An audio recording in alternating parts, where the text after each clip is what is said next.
Thank you for the opportunity to speak today. I am here to take exception to the excessive number of avoidable political subdivision splits found in the revised preliminary plan. The Constitution is quite clear that political subdivisions should remain whole and only be divided if it is unavoidable in order to comply with other constitutional criteria. The meaning of absolute necessity only becomes obscure if one tries to alter the clear definition found in the English language: inevitable, unavoidable, compulsory, required. This commission should not redefine the English language. The meaning of absolute necessity is quite plain and should cause no debate. In any other field, this point would not even raise a doubt as to the self-evident meaning of the term.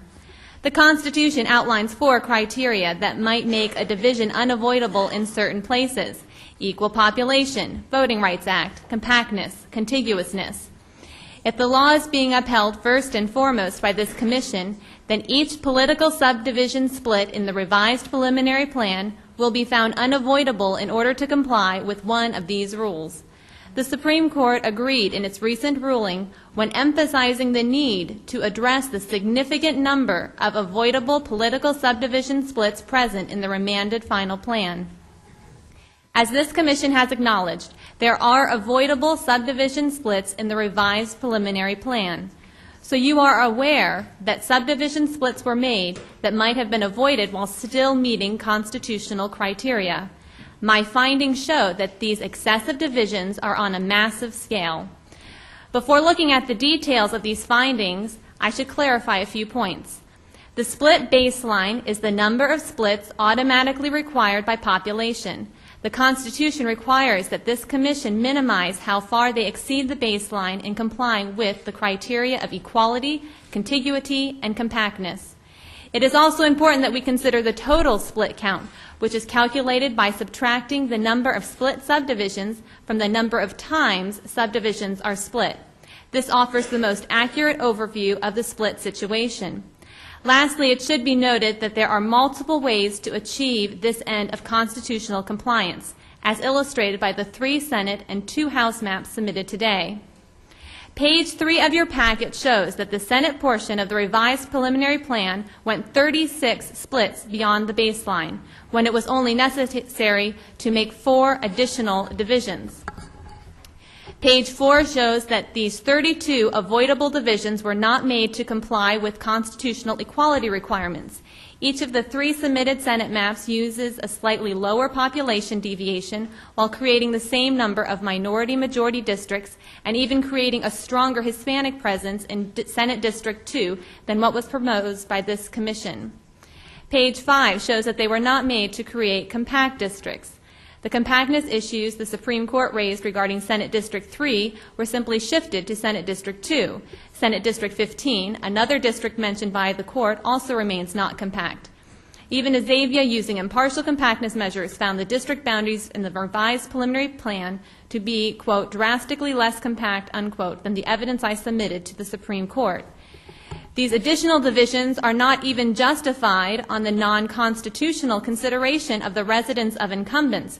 With only 2 additional total splits beyond the 4 I have proposed, all but 1 incumbent residence might be accommodated. These same issues are also present in the House portion of the revised preliminary plan. Page 6 of your packet shows that the House portion of the revised preliminary plan went a staggering 267 splits beyond the baseline, when it was only necessary to make 62 additional divisions. These 205 avoidable divisions were not made to comply with constitutional equality requirements. Each of the 2 submitted House maps use a slightly lower population deviation while creating more minority-majority districts. Page 7 shows the minority-majority district details.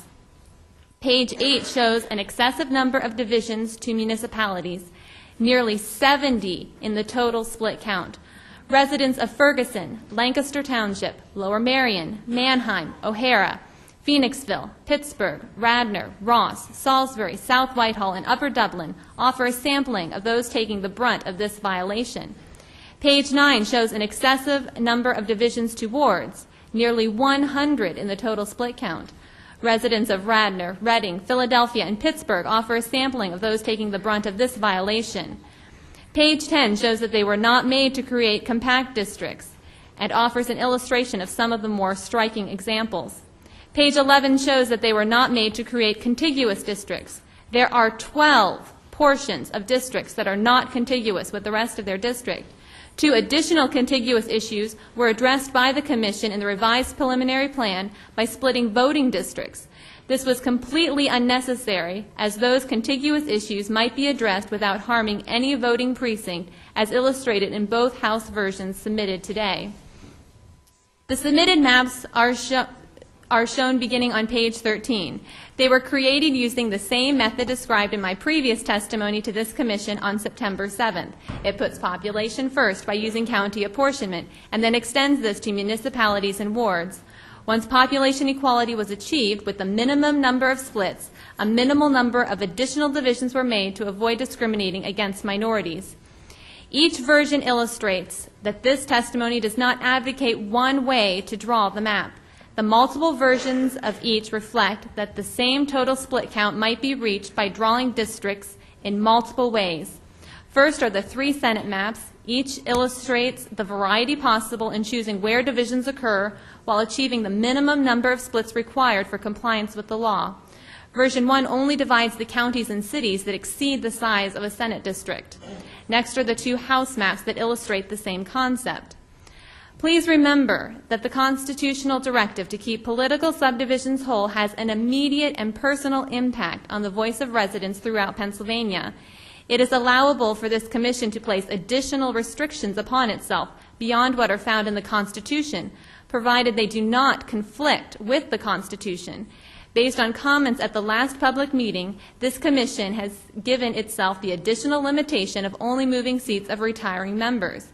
But what if there is significant population loss in an area where there is no retiring member?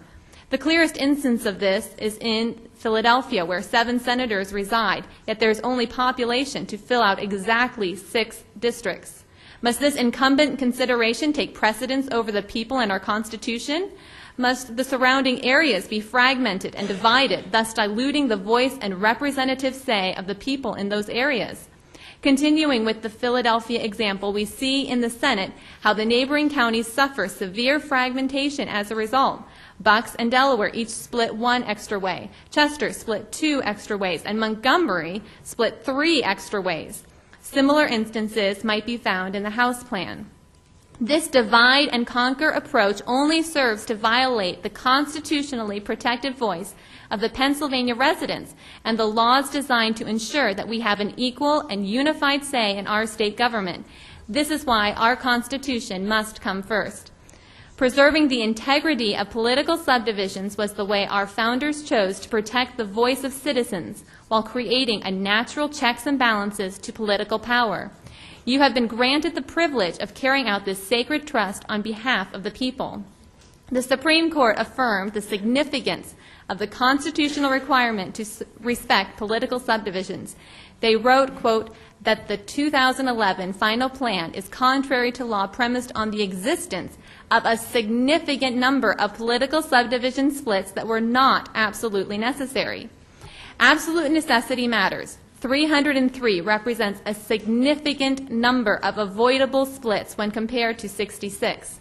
I can only conclude that this revised plan, rather than first serving the citizens and upholding our Constitution, needlessly continues to sacrifice our Constitution on the altar of incumbent preferences.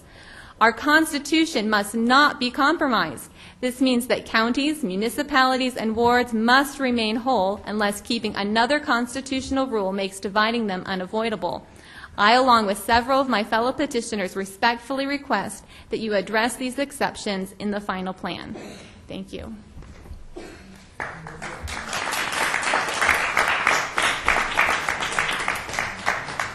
Thank you, Ms. Holt.